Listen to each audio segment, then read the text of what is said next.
Hey guys, so today I'm diving into a piece of Vikings history that most fans have probably never heard about. The official Vikings mobile game that launched in beta back in 2020. Unfortunately, this game was quietly cancelled before it ever made it to full release.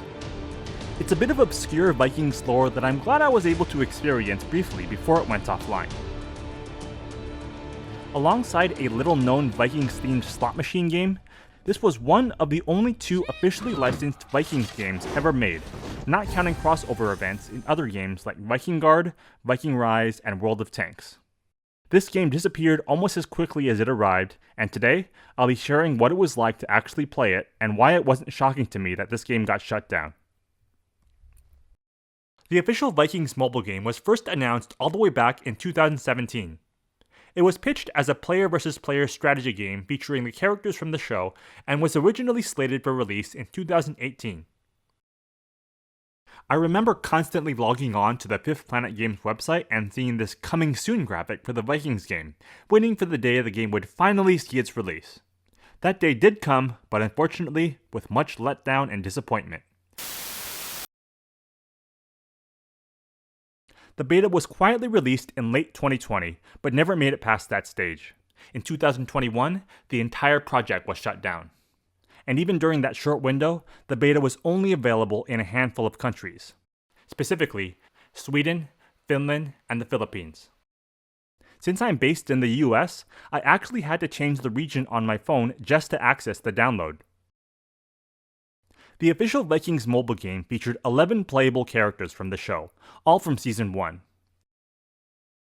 You could play as Ragnar, Lagertha, Rollo, Floki, Athelstan, and several others, each with their own special abilities. Here's what the combat looked like. Battles played out automatically on a split field. Your warriors on the left, your opponents on the right. You could set formations and pick your lineup, but after that, it pretty much played itself. In my opinion, it really lacked the interactivity or depth that most players probably would have expected. Also, as you can see from these clips, the animations were low quality, even for its time. From a strategy perspective, the best characters were Floki, Rollo, and King Horik. Floki and Rollo excelled at bypassing enemy melee units to take out the ranged units in the back. King Horik, on the other hand, was a high-risk, high-reward choice. He could turn an enemy unit to your side, but sometimes he'd betray you and switch teams, just like he did to Ragnar in the show, taking one of your own units with him. Still, having him on your squad meant the enemy couldn't use him against you from the start. Even during its beta phase, the game had already built out a full microtransaction shop, complete with gems, gold, and even a welcome bundle featuring Lagertha. It was a glimpse of ambition, but it was also a sign that monetization may have been a higher priority than creating quality content. Like most mobile games, it also had the usual daily login rewards, daily quests, and timed loot chests. Nothing special, just the generic progression systems we've all seen 100 times. There was also an alliance feature, but it was very bare bones. Really just a small list of players together with some shared rewards. It didn't seem like a core part of the game at the time, as there wasn't much to interact with. Interestingly, I did find concept UI art for the game posted on ArtStation. Ornate wooden frames, avatar borders, and various icons. The style matched the beta's look, but these specific designs never appeared in the version I played. These were probably unused or early concept art pieces that didn't make it into the final build.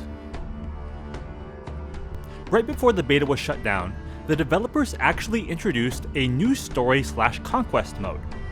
It used this map of Scandinavia and the Baltic. Unfortunately, I didn't get any video footage of this mode before the servers went offline. This screenshot was all I was lucky enough to grab. At the same time, the game also introduced a city building feature, which allowed you and your other alliance members to work towards building a city that would grant your accounts further rewards. Unfortunately, I didn't get any videos or photos of this mode before the game went offline permanently. More importantly though, was what came next.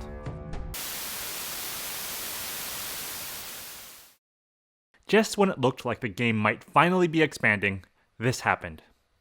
The servers were offline permanently. After years of delays and a rushed beta, the game simply vanished, and this screen became its final chapter. As a huge Vikings fan, it was very disappointing that this mobile game did not work out.